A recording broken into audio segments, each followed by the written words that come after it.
कुछ साल पहले की बात है कि एक नवयुवक दिल्ली की गर्मियों से तंग आके उन्होंने सोचा कि मैं क्यों ना अपनी नानी को नैनीताल मिलके आ जाऊं। तो उन्होंने क्या किया, रिजर्वेशन की काठगोदाम की ट्रेन के लिए, जो कि नैनीताल का रेलवे स्टेशन है। तो सुबह जनाब पहुंचे रेलवे स्टेशन, क्योंकि लेट थे और सीटी बज रही थी, प्लेटफॉर्म नंबर 5 पे गाड़ी जानी थी, तो गाड़ी छूट रही थी वहां से। बिना किसी की राय लिए, बिना टीटी से पूछे, हड़बड़ाहट में वो गाड़ी में बैठ गए। नैनीताल जाना था उन्होंने, और जैसे ट्रेन एंटर की थी उन्होंने, तो उस पर लिखा था आपका सफर मंगलमय हो।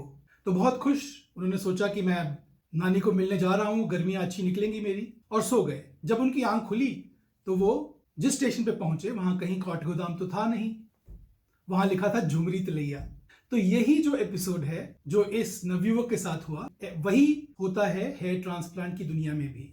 बिना किसी जानकार की राय लिए, बिना मशवरा किए आप ऐसी जर्नी पे निकल आते हो, आप हेयर ट्रांसप्लांट की गलत ट्रेन पकड़ लेते हो जिससे कोई वापस आना नामुमकिन है। झुमरी तलैया से तो वो वापस आके फिर से नैनीताल चले जाएंगे, लेकिन हेयर ट्रांसप्लांट में अगर आप गलत ट्रेन पकड़ लेते हैं, उसके नतीजे, उसके अंजाम आप ही को भुगतने हैं, क्योंकि वहां से कोई और ट्रेन नैनीताल नहीं जाती। तो अगर आप हमारे चैनल के साथ जुड़े रहना चाहते हैं, हम हर हफ्ते कई सारे वीडियो निकालते हैं हेयर लॉस, हेयर ट्रांसप्लांट की जानकारी के लिए, ऐसे वीडियो जिस पे आप रिलाई कर सकते हैं, तो सब्सक्राइब करना ना भूलिए। तो इसके बाद हम डिस्कस करेंगे हेयर ट्रांसप्लांट एट 22।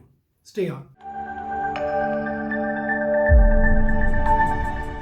तो जब से मैंने एक्सक्लूसिव हेयर ट्रांसप्लांट प्रैक्टिस शुरू की है पिछले 15 साल से, मैंने देखा है कि पहले जो बालों की किस्म होती थी, डोनर एरिया जितने स्ट्रांग होते थे, जितने डोनर एरिया स्थायी होते थे, परमानेंट होते थे, वो अब नहीं है। ये क्योंकि एवोल्यूशनरी प्रोसेस है। जैसे पहले आदमी की पूंछ होती थी, जब इवॉल्व किए हम मंकी से, एप से, और वो पूंछ धीरे धीरे चले गई, क्योंकि बॉडी को जो चीज अनावश्यक लगती है वो धीरे धीरे नेचर, प्रकृति उसको निकाल देती है। तो क्योंकि आजकल हमें बालों का जो मूल काम है बॉडी का तापमान बनाए रखना, और वो आजकल हम खुद ही बना लेते हैं, एसी लगे हुए हैं, कूलर लगाए हुए हैं, तो इस वजह से ये धीरे धीरे बाल हमारे जा रहे हैं। ये एवोल्यूशनरी प्रोसेस है। 1-2 सेंचुरी के बाद टाइम ऐसा आएगा कि ज्यादातर लोग गंजे ही दिखेंगे। सो इसके दौरान जब ज्यादातर लोग गंजे नहीं हैं, हम लोग चाहते हैं कि हमारे पास बाल हों, तो उसके लिए हेयर ट्रांसप्लांट है। लेकिन हेयर ट्रांसप्लांट की कुछ पहलू हैं जो समझने बहुत जरूरी हैं। हेयर ट्रांसप्लांट सबके लिए नहीं है, और ना ही हेयर ट्रांसप्लांट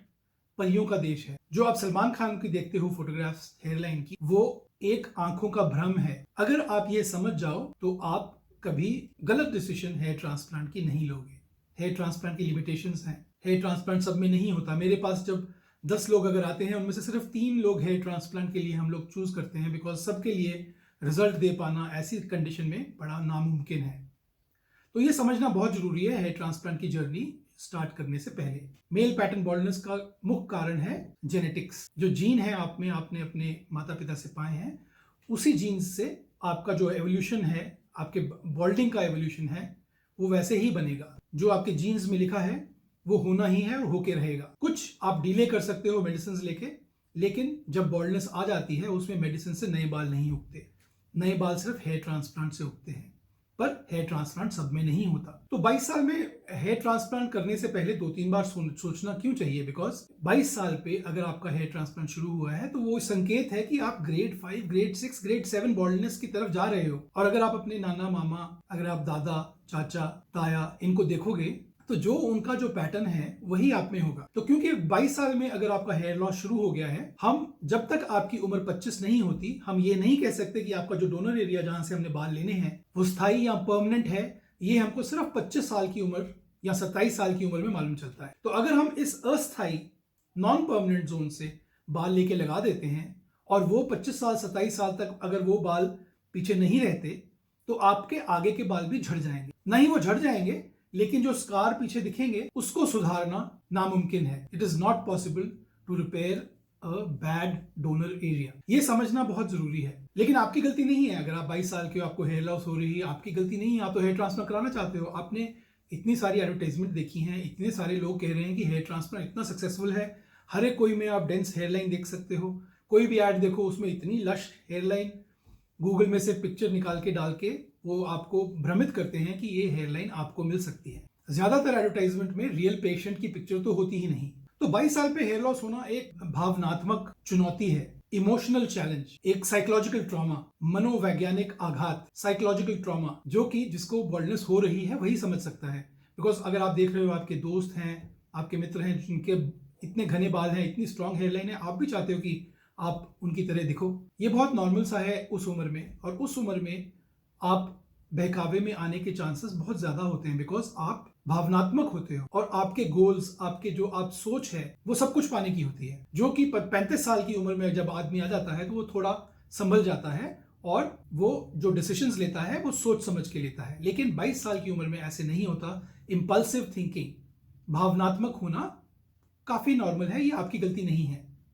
लेकिन इस वीडियो का लक्ष्य ये है कि आपको ये बता देना कि एक बार सोच लीजिए इस उम्र में हेयर ट्रांसप्लांट कराने से पहले। 22 साल पे आपकी उम्मीद ऐसे होती है कि जैसे कि आपको सलमान खान जैसी हेयरलाइन चाहिए, आपकी हेयरलाइन इतनी डेंस हो, आपके फ्रेंड्स भौंचक्के रह जाएं आपकी हेयरलाइन देख के। तो ये आपकी जो इमेज है हेयर ट्रांसप्लांट के बारे में, इसको चेंज करना होगा। ये रियलिटी नहीं है। हेयर ट्रांसप्लांट एक परियों का देश नहीं है। जब कोई मेरे पास तो 22 साल की उम्र में जब आता है, 22 साल और 25 साल की उम्र के बीच में, तो उसका हम डोनर एरिया देखते हैं। अगर तो बिल्कुल हेयरलाइन प्रॉब्लम है, या अगर आप पंजाब से हो, सिख हो, तो आपको जूड़ा टाइट बांधने से थोड़े से बाल गए हैं, तो वो तो हम लगा देते हैं, कोई प्रॉब्लम है नहीं। लेकिन इंडिकेशन है ग्रेड 5, ग्रेड 6, ग्रेड 7 जाने की, और आपकी फैमिली हिस्ट्री बहुत स्ट्रांग है बॉल्डिंग की, ग्रेड 3 का कम से कम हेयरलाइन प्रॉब्लम हो, तो हम कर सकते हैं प्रोसीजर, अगर हमें संकेत नहीं दिख रहे कि एक्सटेंसिव बॉल्डिंग नहीं हो रही आपको। लेकिन अगर आपके बाल पतले हैं, ऊपर आपके डोनर एरिया में बाल वीक हैं, उसमें मिनिएचराइजेशन हो रही है,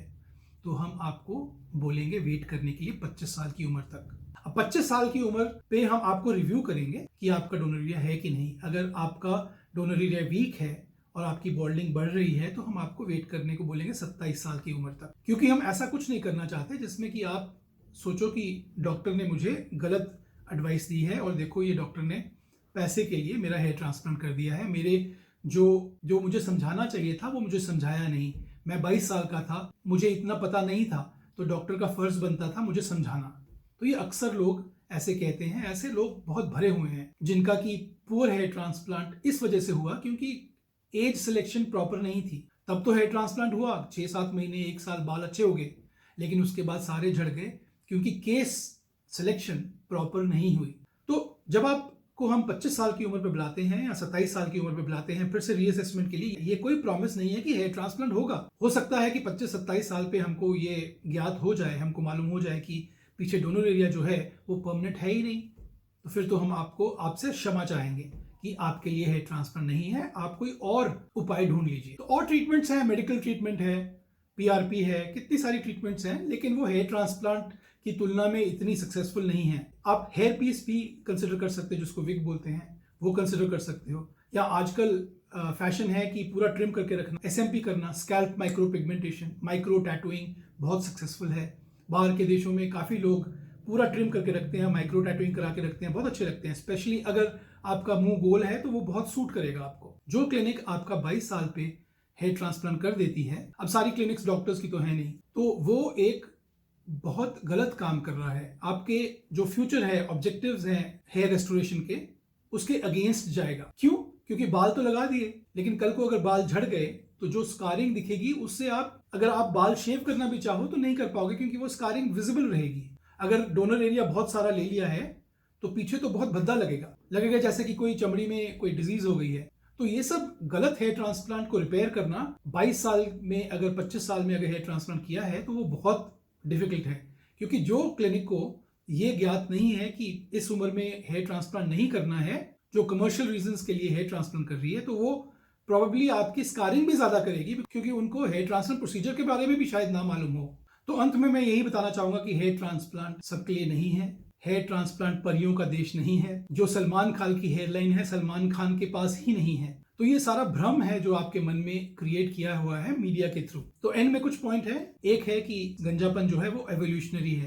दूसरा, 22 साल की उम्र में आपकी एक्सपेक्टेशंस और रियलिटी, मतलब जो आपको हेयर ट्रांसप्लांट दे सकता है और आप हेयर ट्रांसप्लांट से क्या चाहते हैं, उसमें काफी बड़ी खाई है, दरार है। जो आपकी एक्सपेक्टेशंस है उसको हेयर ट्रांसप्लांट पूरा नहीं कर सकता। आप हेयर ट्रांसप्लांट करवा भी लोगे तो आपको काफी दुख होगा अगर आपका डोनर एरिया परमानेंट नहीं है। अगर आपको कोई क्वेश्चन रह गया हो तो मेरे को कमेंट सेक्शन में लिखना प्लीज नहीं भूलिए, और अगर आप चाहें तो सब्सक्राइब करना ना भूलें और ये वीडियो मिस ना कीजिएगा।